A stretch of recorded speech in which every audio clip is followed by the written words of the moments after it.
بسم الله الرحمن الرحيم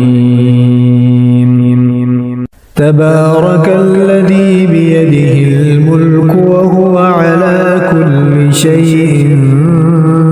قدير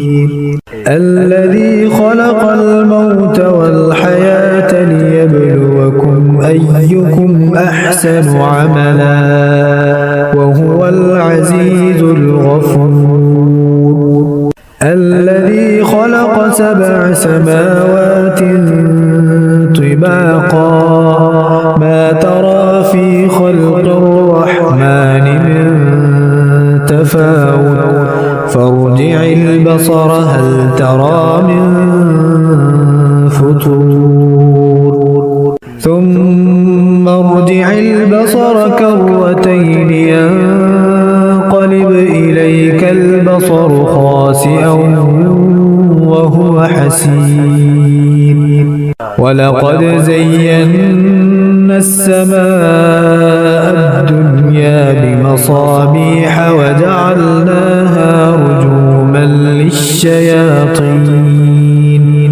وأعتدنا لهم عذاب السعير وللذين كفروا بربهم عذاب جهنم وبئس المصير إذا ألقوا فيها سمعوا لها شهيقا وهي تفور تكاد تميز من الغيظ كلما ألقي فيها فوج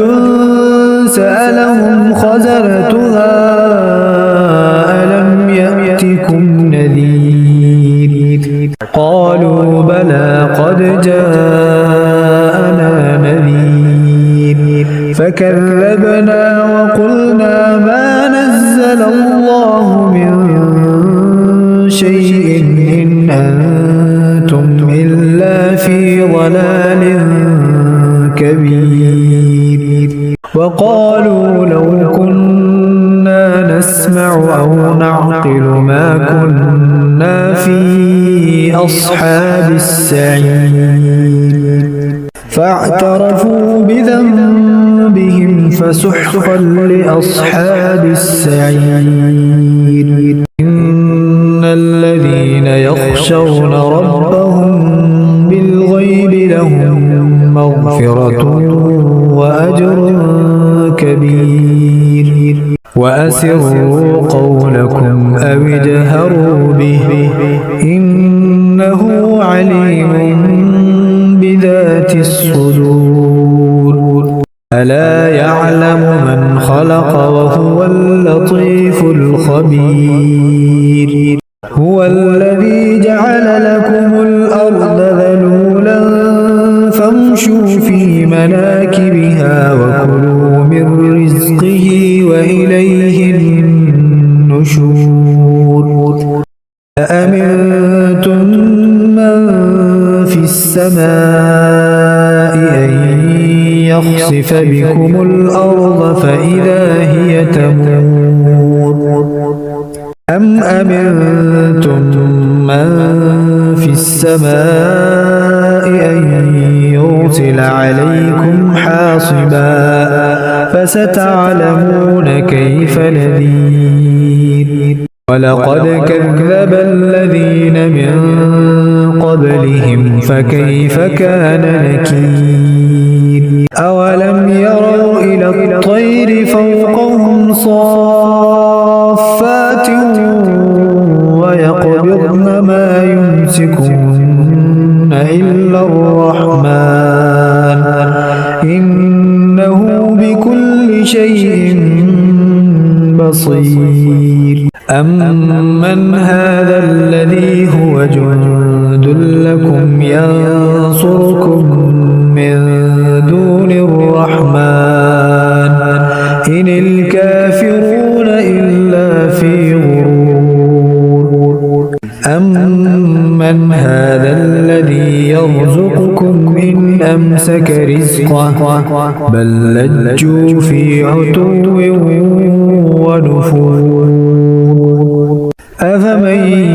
يمشي مكبا على وجهه أهدى أمن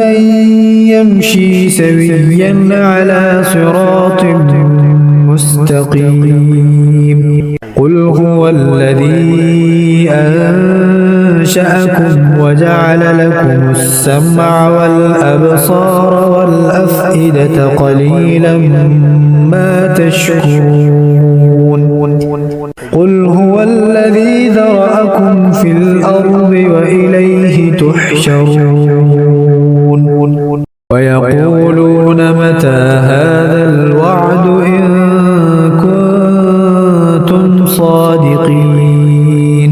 قل إنما العلم عند الله